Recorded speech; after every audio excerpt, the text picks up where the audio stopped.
Well, there are a few questions already about. Yeah, I already answered one. Yeah, about the tears. I will reply.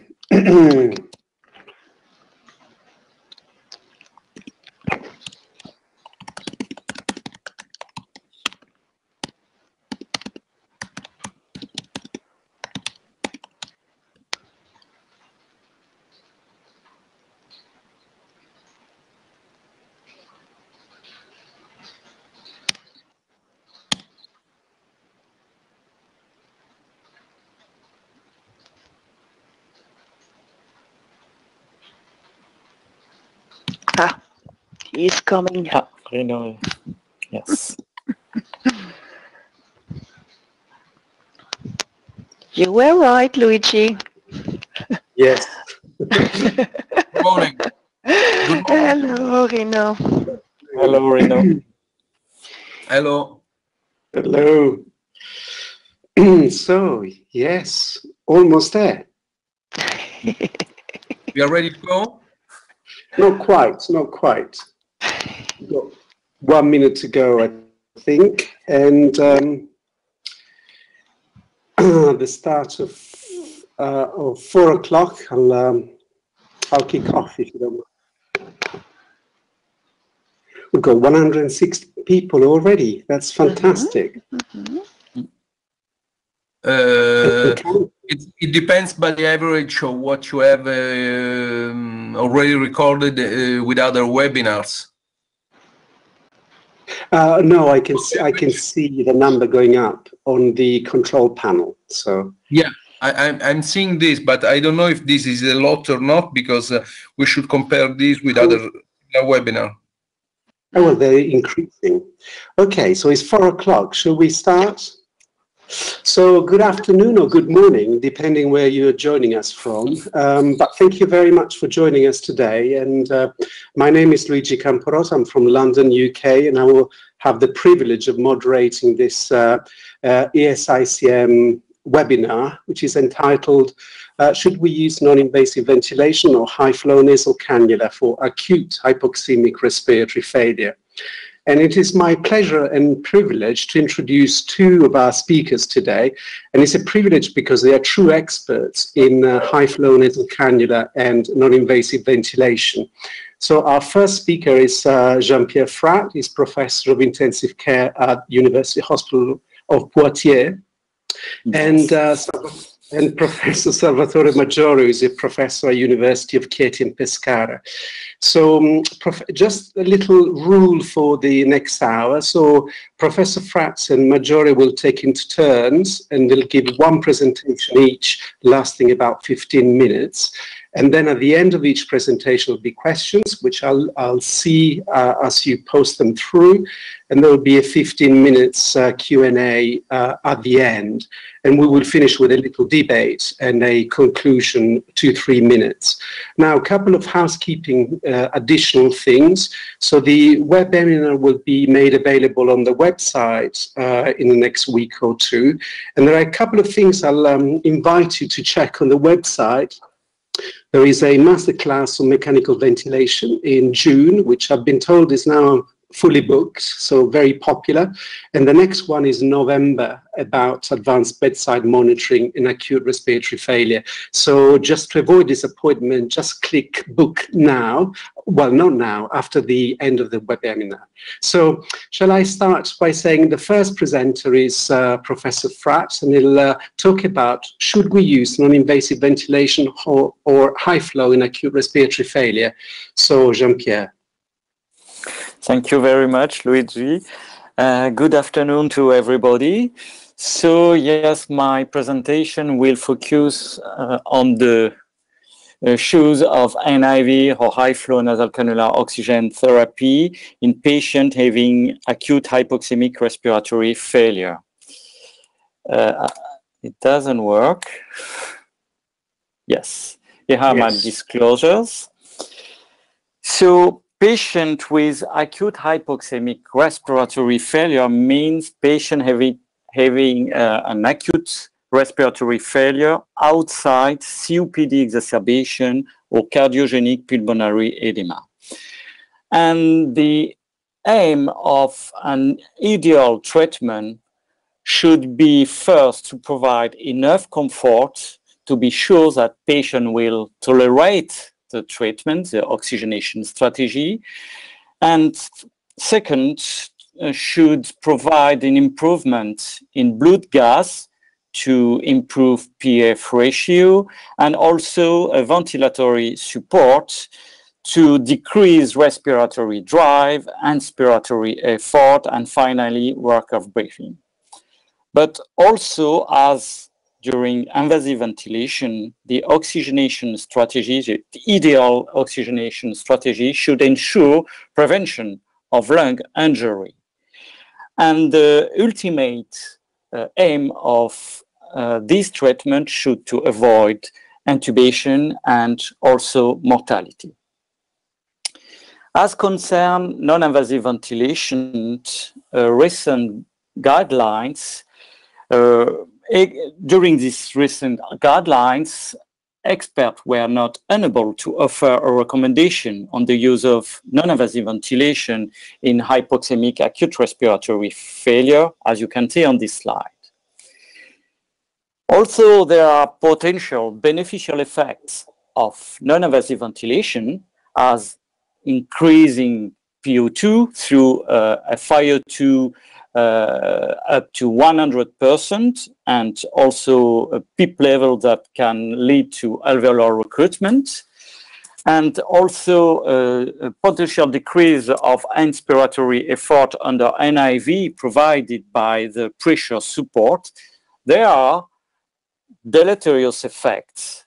The first one that has been described in this observational study reported by Carrillo is a potential delayed intubation that is associated with mortality. In this figure, you can see that patients who were treated for NIV for pneumonia, patients who died had a higher delay of intubation, 78 hours, as compared to those who survived after having NIV. And this difference was significant in this study. A second deleterious effect of NIV is barotrauma. Because during hypoxemic respiratory failure, there is a high respiratory drive that, combined with the synchronization of the assisted pressure support on the ventilator, there is an increased risk of a high transpulmonary pressure that can generate high tidal volume and potential ventilator-induced lung injury. And this has been first described in this observational study reported by Guillaume Carteau in patients receiving non-invasive ventilation for hypoxemic respiratory failure. And on this figure, you have the proportion of patients on the y-axis receiving a high tidal volume exceeding 10 milliliter per kilo. That was more than half of patients, and whatever the severity of hypoxemia, as you can see on the x-axis. And these high tidal volumes were associated with an increased risk of intubation and also mortality when it was above 9 milliliter per kilo. So there is a potential place for high-flow nasal cannula oxygen in this setting. We reported in 2015 the Florally study. This was a multi-center randomized controlled trial, including patients with acute de novo hypoxemic respiratory failure, defined by a respiratory rate above 25 breaths per minute, with a PF ratio at baseline calculated under face mask oxygen less than 300 millimeter of mercury, and patients who were included had no hypercapnia. So they were randomized according to the treatment in 3 arms: high flow oxygen, standard oxygen with face mask, and NIV. And in this last arm, NIV was associated with high flow oxygen therapy with session of NIV of 1 hour minimum, 8 hours per day minimum. And all these oxygenation devices were included in a strategy with pre-specified criteria of intubation. On this table, you can see the characteristic of patient at baseline. So most of these patients had pneumonia, and especially community-acquired pneumonia in 64% of cases. And in all patients, there was a bilateral pulmonary infiltrate in around 80% of cases. And the PF ratio in mean was around 116 millimeter of mercury, with a proportion of patients having a PF ratio less than 200 millimeter of mercury in 77% of the whole population. So the primary outcome was the intubation rate among the three arms. There was no difference, as you can see on this figure.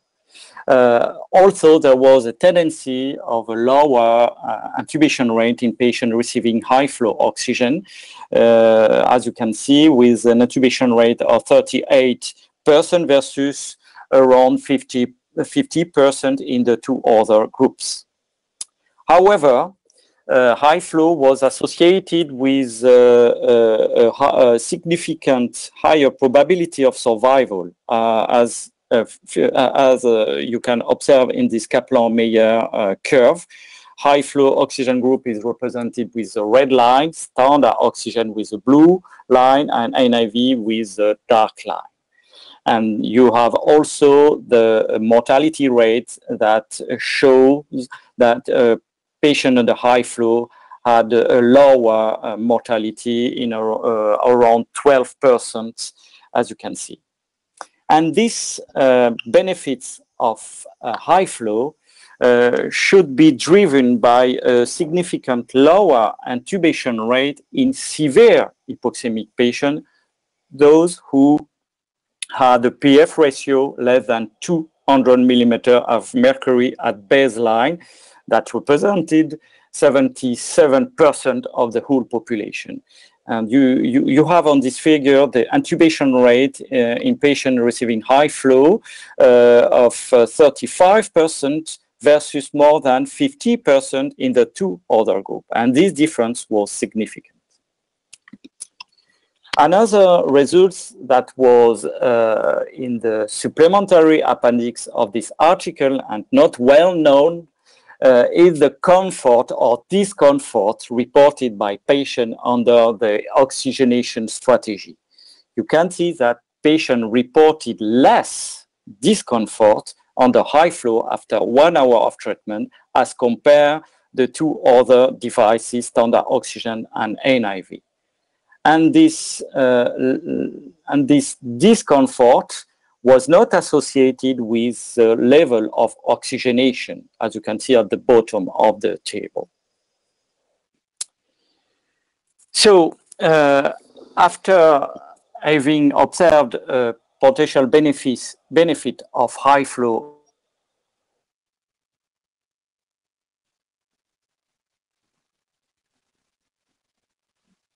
in this patient, we conducted a post-hoc analysis each arm of treatment. And a very interesting result was that patients receiving non-invasive ventilation had a higher tidal volume expressed in milliliter per kilo of predicted body weight when they were intubated. You can see that represented in on the left on the slide. With tidal volume higher in intubated patients as compared to patients who are not intubating after non-invasive ventilation. And when this tidal volume exceeded 9 milliliter per kilo within the first hour of treatment, the risk of intubation was 3 times higher as compared to patients having a lower tidal volume.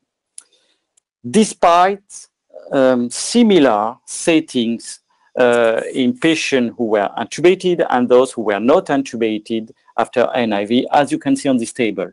a similar level of pressure support and PEEP levels. And these settings were similar to those reported in previous study comparing mainly NIV to with oxygen, standard oxygen. And you can see that PEEP level and also pressure support were similar. There was a difference in the way to apply NIV in a continuous way in most of study, and only one previous study reported by Hilbert reported an IV application with session as we did in the Florali study. So we also try to find factor associated with high flow failure. However, there was no early respiratory factors associated in our study with intubation, probably due to the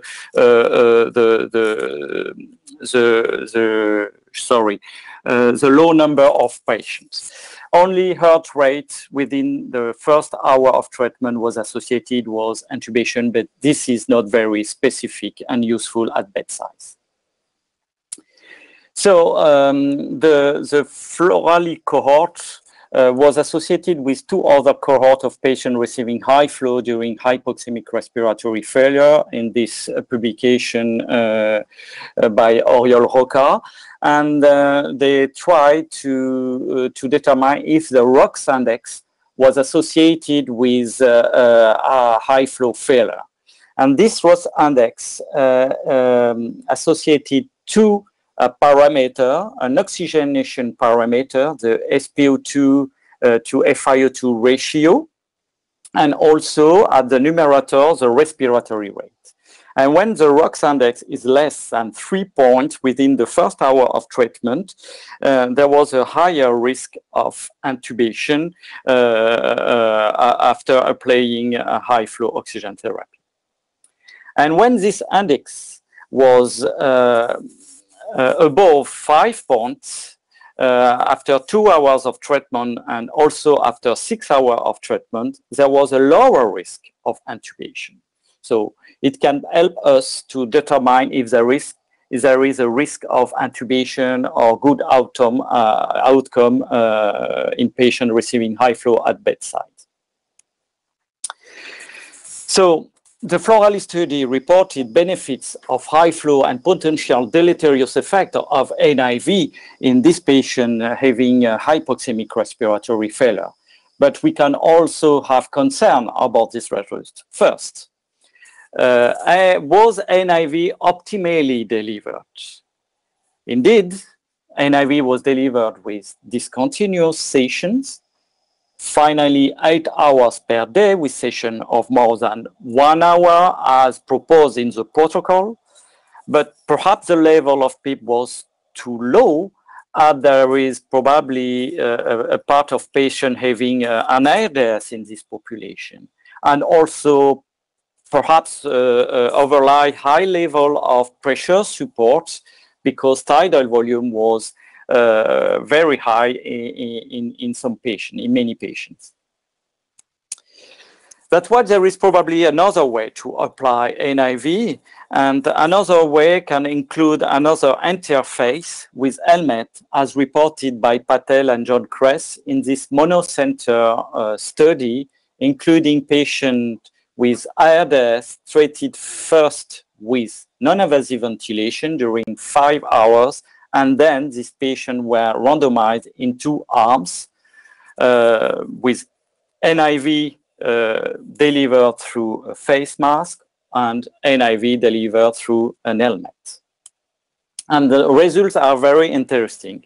The intubation rate on the right of the slides was significantly lower in patients receiving NIV with helmet, 18%, versus 61% in patients receiving NIV through a face mask. And logically, the probability of survival was significantly higher in patients receiving NIV through helmet, as you can see on the Kaplan-Meier curve. But there is not only a difference between the two arms as concerned the interface, but there was also difference in the setting of NIV. You can see on this table that patient receiving NIV with helmet had a PEEP level of 8 centimeters of water versus 5 with a face mask, and the pressure support paradoxically lower under helmet than under face mask. So this is probably a way to apply a protective NIV. However, when we observe the mortality rate, of course, patients under helmet had a lower mortality rate than those receiving NIV through face mask, but this mortality rate remained similar or quite higher than the mortality rate we observed in the Florally study. So to conclude, there are benefits of high-flow nasal cannula oxygen therapy as compared non-invasive ventilation or standard oxygen for patients with hypoxemic acute respiratory failure. In this setting, NIV is not recommended and seems to be deleterious for this patient. However, future studies are warranted to confirm the superiority of high-flow nasal oxygen therapy. Thank you for your attention. Thank you very much. I would just, there are a few questions. I was maybe a couple. So one is, so basically you presented some data from the Florally study, and obviously there are some other studies that show perhaps non-invasive ventilation in the moderate severe ARDS is not the therapy of choice. But in your own clinical practice, how do you use it, NIV at all? How do you decide which strategy do you use from admission to intubation?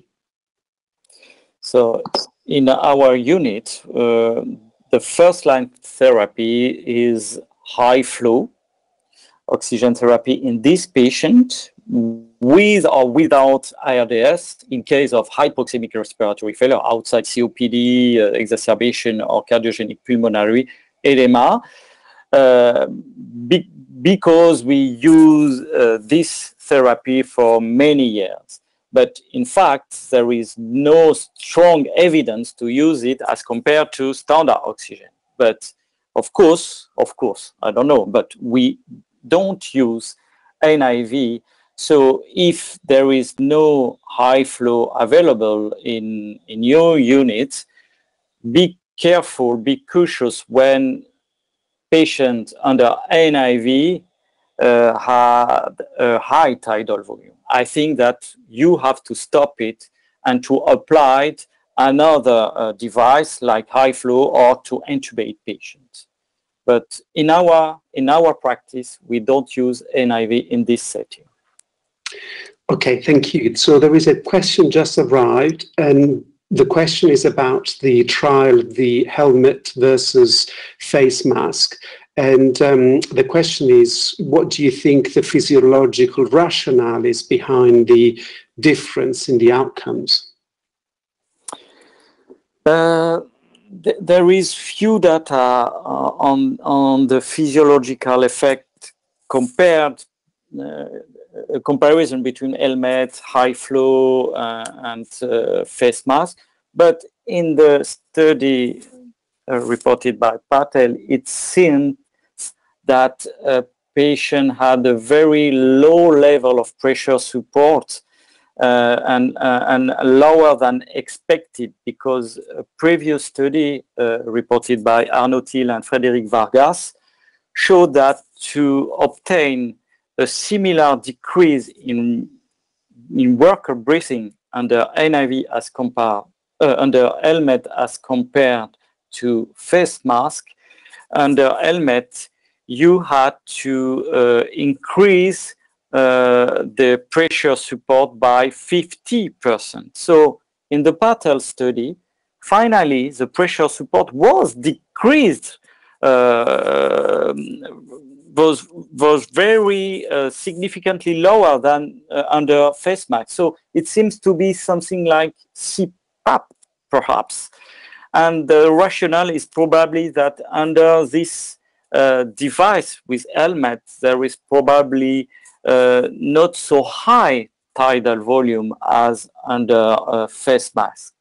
And another aspect, but we have few data on that, is probably that there is no real synchronization between the patient effort and the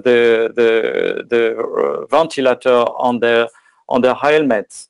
But I'm not sure of that. But what we observed, that was a lower level of pressure support that can explain possibly lower tidal volume. Great. There is one question which is very interesting, and obviously there's some data around it, which is in the immunocompromised patients with acute hypoxemic respiratory failure. And again, is high flow nasal cannula versus non-invasive ventilation. Perhaps this could be a longer question. We might answer it briefly now, and maybe I suggest if there is time, we can get back to it at the end. But if you would like to say a few words about that to start with, would be great. Yes, I have this slide. I don't know if you can see it. Yeah. Yes, on a study, RCT reported by Elie Azoulay comparing high flow with standard oxygen in immunocompromised patients. This is a big study because around 800 patients were included. And the results was very surprising for us because there was no difference in terms of intubation and mortality rate between these two strategies. So this is another concern about the results of Florali study. So I don't have really any explanation for that. Just perhaps the severity of patient is not the same as compared with the Florali study. As you can see on this table, there was a large part of patients having a low flow of oxygenation at inclusion. So that's why I said that probably we have to confirm the results of Florali study with another study. This is one of our project for next year to conduct such a study. Fantastic. And there are a couple of questions which I will combine into one because they're quite similar. So the question is around the time, how long do you go with high flow nasal cannula before you decide to intubate? And what makes you decide to go into intubation on an individual patient? This is a very, very good question. Because using an oxygenation strategy include also to have pre-specified criteria of intubation. And in the Florali study, as we do in our unit, we applied and we apply in our unit 3 groups of criteria of intubation.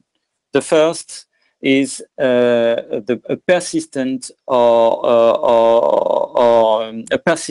respiratory failure or an impairment in the respiratory status, including a high respiratory rate above 50 breaths per minute, or desaturation, or very profound hypoxemia.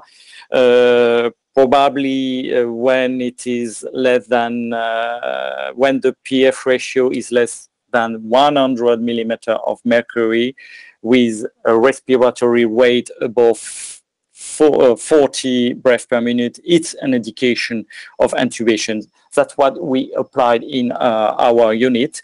And also, if they appear agitation or an impairment in a Glasgow score less than 30 points, this is another indication of intubation. And last is hemodynamic instability that should lead to intubation. I hope I have answered your question. Yes, I think that's very good. And there is one more. I think we've got time for one more. Again, I think there is comments about the tidal volume in the Floralis study. Whether you think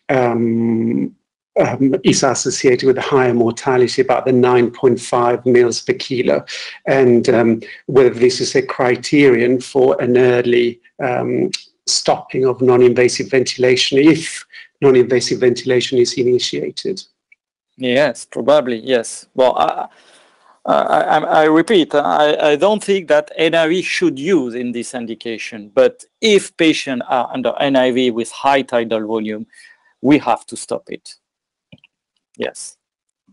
It's similar to what we observed in IRDS patient under invasive ventilation.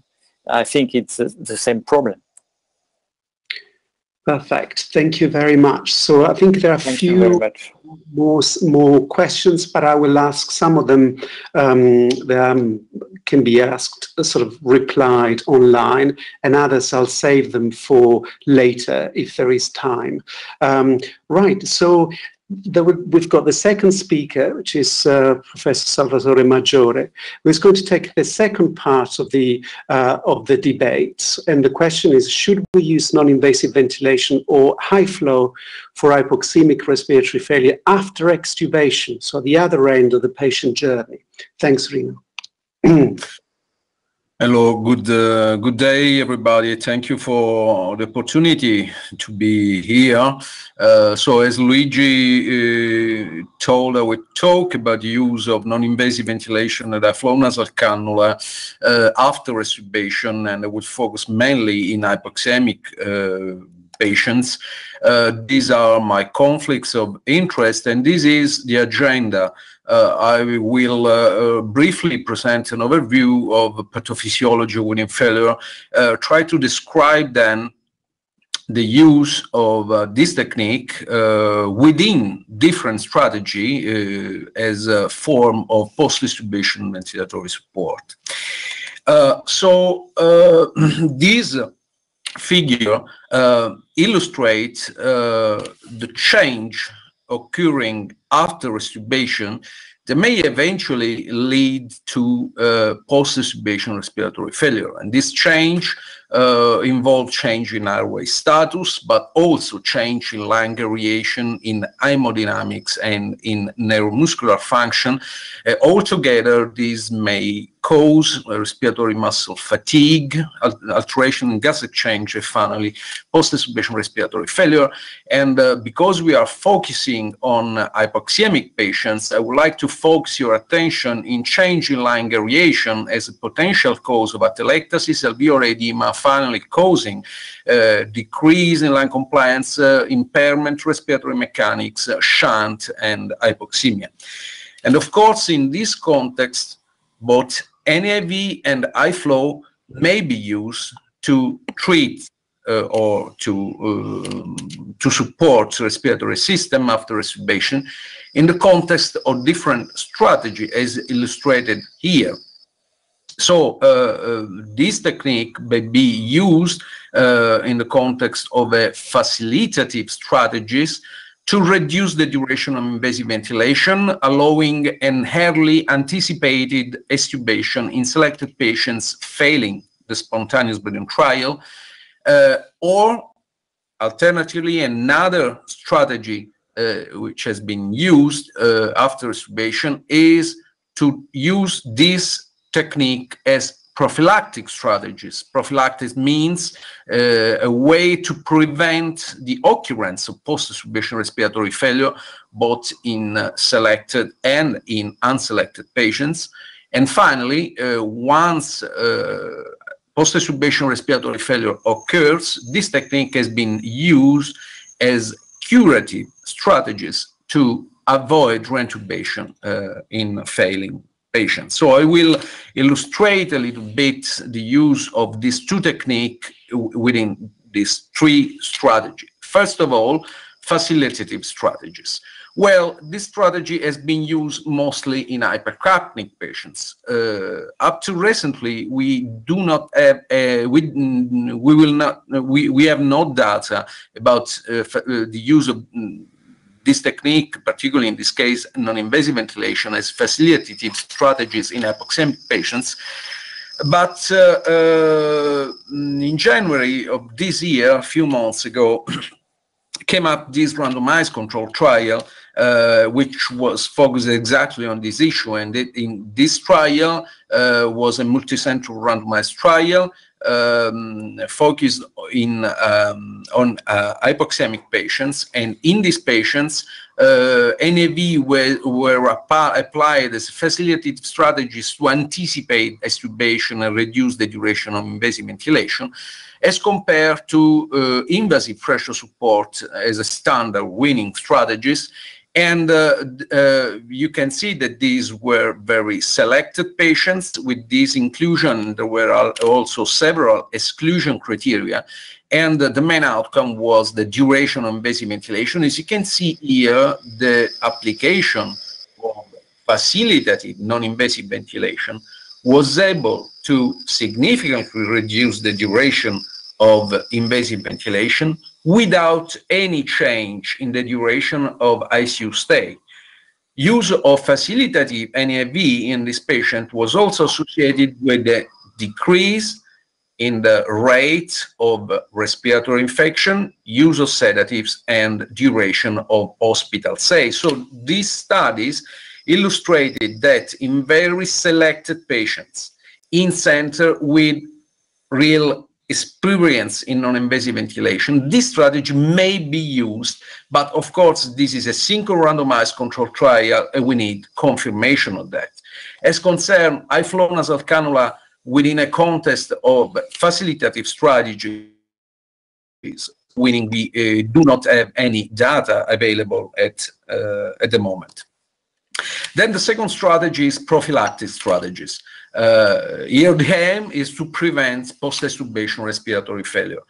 And these strategies have been used in different categories of patients, unselected and selected, based on the absence or the presence of risk factor for extubation failure.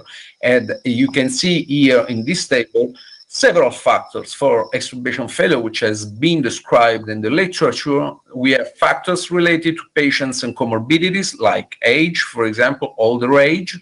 We have factors related to acute pathology, and we have factors related to functional parameters like respiratory rate or rapid shallow breathing index.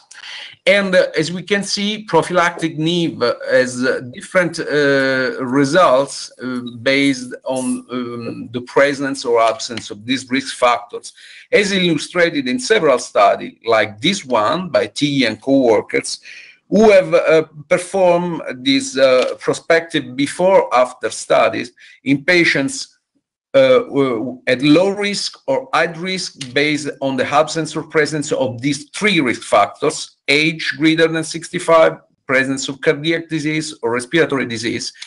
And they compare prophylactic NIV to standard oxygen applied in different period of time.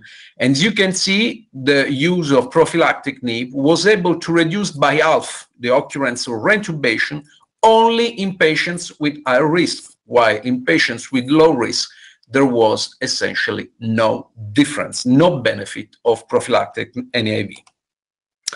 There was only one study focusing mainly in hypoxemic patients after extubation concerning the prophylactic use of NIV as compared to standard oxygen. And in this study, as you can see, the majority of patients had hypoxemic acute respiratory failure, mainly from pneumonia, sepsis, of cardiac failure.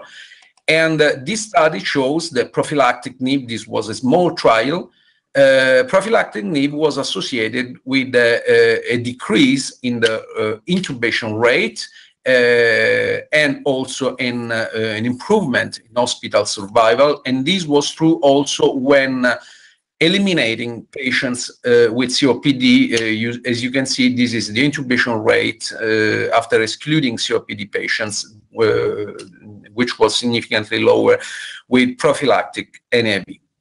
What about high flow used prophylactically after extubation? One of the first randomized control trial performed in patients with moderate hypoxemia, a PO2 ratio below or equal to 300, was done by our group, and we compare prophylactic high flow nasal cannula to standard oxygenation with a Venturi mask.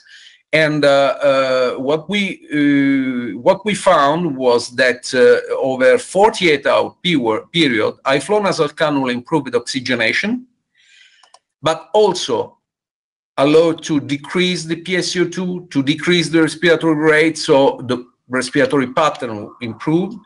And this was associated with better patient comfort, less interface displacement, less oxygen desaturation. Most importantly, less patients had post-extubation respiratory failure requiring any form of ventilatory supports. And in particular, we had a significant decrease in the intubation rate, 4% with high flow as compared to 21% with the Venturi mask. Based on that, we have performed and now completed a multicenter randomized control trial, which will be submitted soon, comparing high flow with the standard oxygen and to see the effects, to confirm the effects of this technique, the beneficial effect of this technique on the extubation. In the meanwhile, a couple of years ago, 3 years ago, Gonzalo Hernandez and co-worker published this multicenter randomized trial in patients at low risk for extubation failure, so patients which were quite young, with low severity, not obese, and so on. And these authors compare standard oxygen to high flow applied for 24 hours, and the main outcome was reintubation within 72 hours. And as you can see, the use of high flow was able to significantly reduce the reintubation rate, and also there was a decrease in the post-extubation respiratory failure rate with high flow nasal cannula as compared to standard oxygen. This was in patients with low risk. Then the same group, the same year, published in the same journal, JAMA, another multicenter randomized controlled trial in patients with high risk, for extubation failure. And in these patients, high flow nasal cannula was compared with non-invasive ventilation, and this was a non-inferiority studies. So the aim was to try to demonstrate or to verify if high flow nasal cannula had similar effects on the reintubation rate as compared to NIV. And in fact, this study demonstrated that there was no difference in the reintubation rate. So high flow nasal therapy was non-inferior to non-invasive ventilation, although the post-extubation respiratory failure rate with NIV was significantly higher. This is true in medical patients. What about surgical patients? Very briefly, we have data showing that prophylactic NIV may be useful for patients developing hypoxemic respiratory failure after surgery, namely after major abdominal surgery, like this study comparing early CPAP to oxygen in patients developing postoperative hypoxemia. And as you can see, CPAP delivered through helmet was associated with a significant decrease in intubation rate and also less infections. So the conclusion was that prophylactic NIV CPAP in this case may be useful in these patients. This was not true for high flow nasal cannula. A recent multicenter randomized control trial compared high flow to standard oxygen in 220 patients after abdominal or thoracic surgery, and these were patients at medium to high risk of developing postoperative pulmonary complication. And the primary outcome was the incidence of hypoxemia at 1 hour and treatment discontinuation. There was no difference, and no difference in postoperative pulmonary complication. So high-flow nasal cannula, prophylactic high-flow nasal cannula does not seem to work in postoperative patients after major abdominal surgery. Finally, the last strategy is the curative strategy to treat post-extubation respiratory failure. In medical patients, we have a couple of studies, and probably the main study, most important, was published in 2004 by Andres Esteban, and this was a multicenter trial comparing standard treatment, oxygen, essentially with non-invasive ventilation, on the reintubation rate. And as you can see, there was no difference in the reintubation rates, but with non-invasive ventilation, there was a strong trend to an increased mortality rate. And this was probably due to the fact that the application of non-invasive ventilation may have delayed intubation, and this probably was associated with increased mortality. So based on these results, actual recommendations are not to use non-invasive ventilation to treat post-extubation respiratory failure in medical patients. What about the use of high-flow nasal cannula as a curative strategy in medical patients? We do not have data available at the moment. Concerning surgical patients, by contrast, NIV is particularly useful. For example, Samir Jaber and co-worker published in JAMA in 2016 this very interesting randomized control trial comparing NIV to standard oxygen in patients developing hypoxemic respiratory failure after abdominal surgery. And as you can see, non-invasive ventilation was associated with less reintubation and less infectious complication. Similar results also were published before in patients developing hypoxemia after thoracic surgery, less intubation, less mortality with non-invasive ventilation. As compared with, as concerning high-flow nasal cannula, we have now this trial published by Francois Stéphane in 2015, and this was a multicenter randomized non-inferiority trial comparing non-invasive ventilation or high-flow in 830 patients who underwent cardiothoracic surgery and who developed acute respiratory failure or were at risk to develop acute respiratory failure post-extubation. So two strategies here, both prophylactic and curative strategies. And there was a similar treatment failure rate, similar reintubation rate. So high-flow nasal cannula was inferior to non-invasive ventilation. A post-hoc analysis suggests that when this technique were used as a curative strategy, there was a similar treatment failure. When they were used as a preventive strategies in patients at risk, but who still did not have acute respiratory failure, the treatment failure was lower with high flow as compared to non-invasive ventilation. So in conclusion, what to do in hypoxemic patients after extubation? We can use NIV, we can use high flow. As concerns NIV, and this is based on the actual recommendation on weaning and on the use of non-invasive ventilation, NIV as a facilitative use may be possible probably in selected patients in experienced center, but this needs confirmation, needs to be confirmed in further studies. As a prophylactic use, is useful in patients at high risk and postoperatively. As a curative strategy is okay, it can be used in postoperative patients, particularly after abdominal and thoracic surgery, not in medical patients. While with high-flow nasal cannula, we do not have up to now formal recommendation, but based on the available data, we can say that we do not have data on its use as a facilitative strategy, As concerning its prophylactic use, can be used particularly in low-risk patients, medical low-risk patients, and after cardiothoracic surgery. As a curative strategy, we have no data in medical patients, and is a possible alternative to NIV in patients who underwent cardiothoracic surgery. All this may be used and may be combined in practical algorithms that are presented, for example, in the publication that is listed here in the reference. So I finished. Thank you very much for your attention. Thank you very much.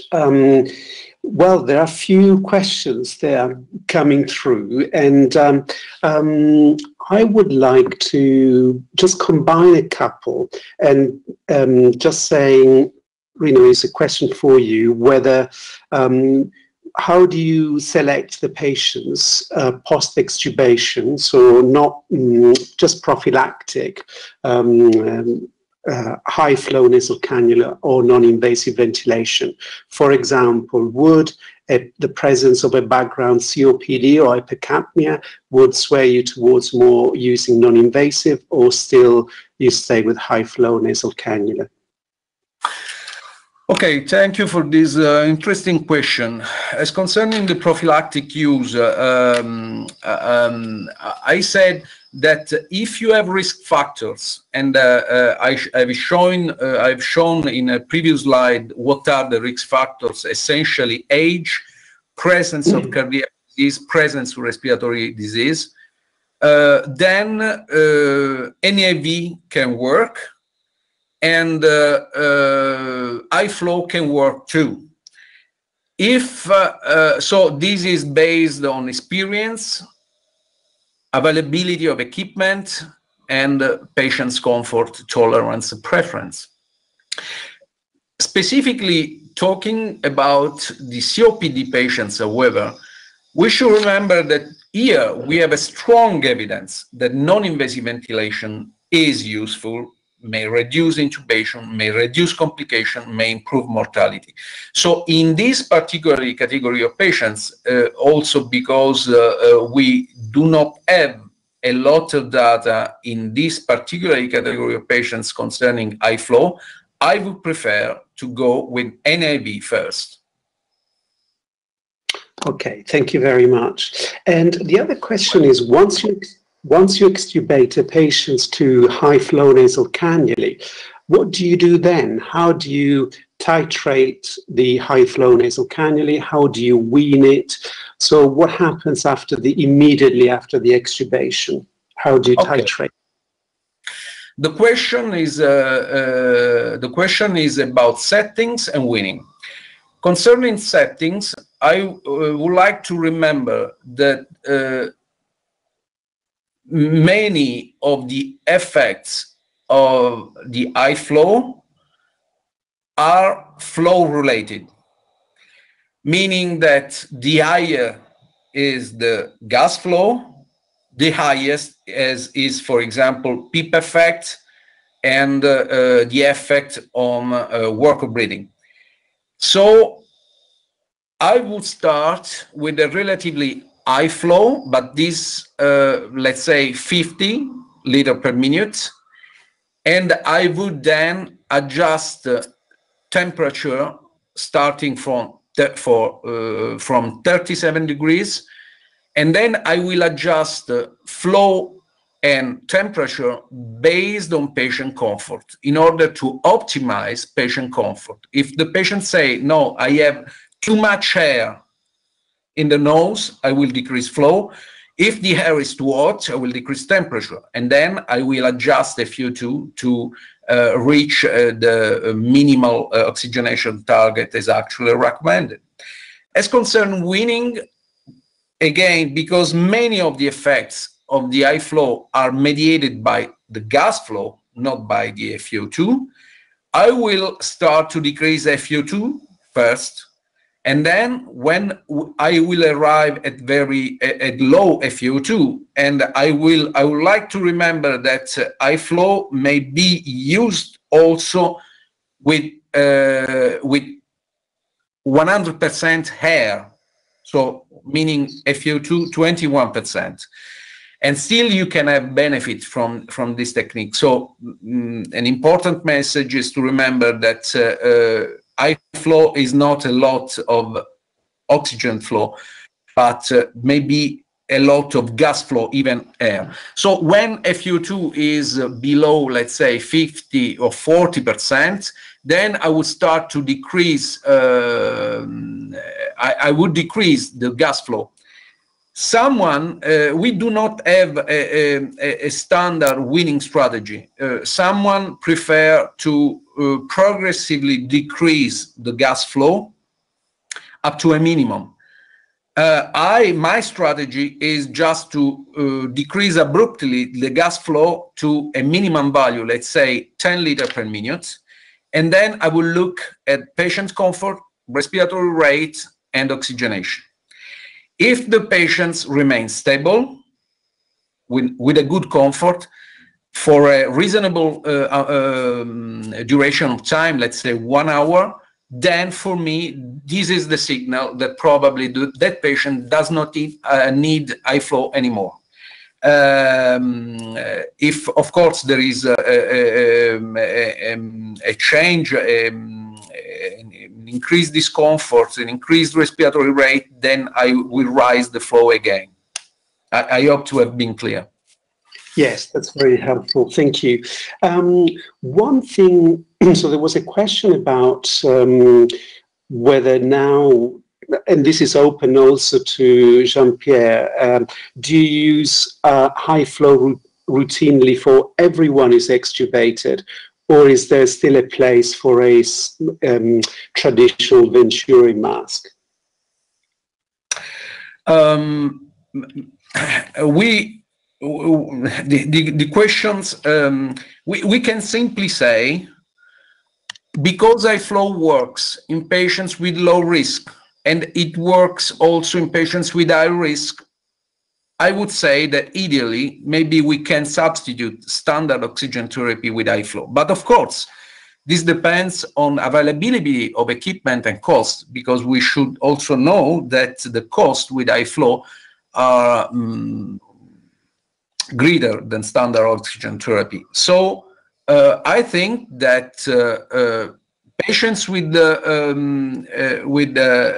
probably patients who are recovering from a severe form of hypoxemic respiratory failure may particularly benefit from this technique. But ideally, if I have the system, I can apply this in every extubated patient. Great. What about you?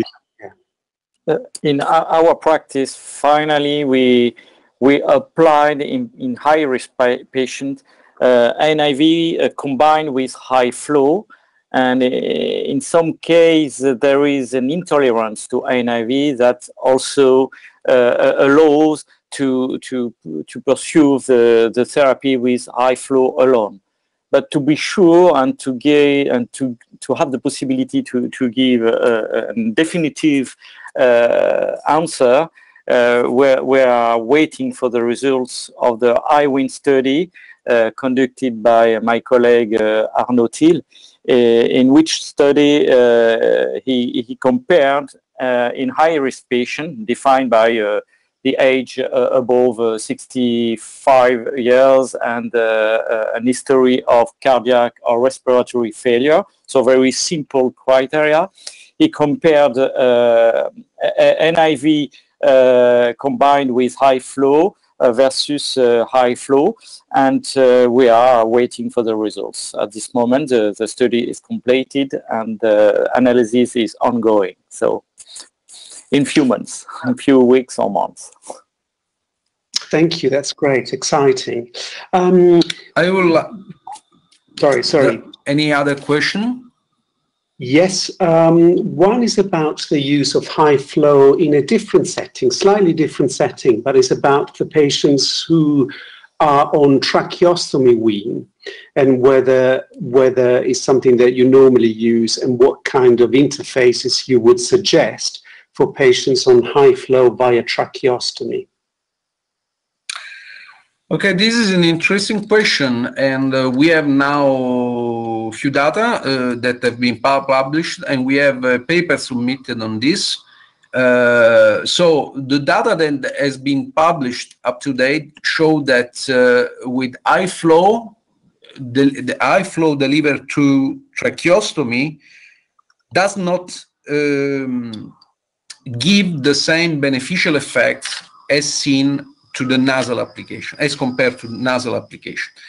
And in particular, in the paper that we submitted, we had the occasion to apply high gas flow to a tracheostomy, and then in the same patients, after the cannulation, after tracheostomy was closed, we apply nasal flow, we measure tracheal pressure, and we see that indeed tracheal pressure is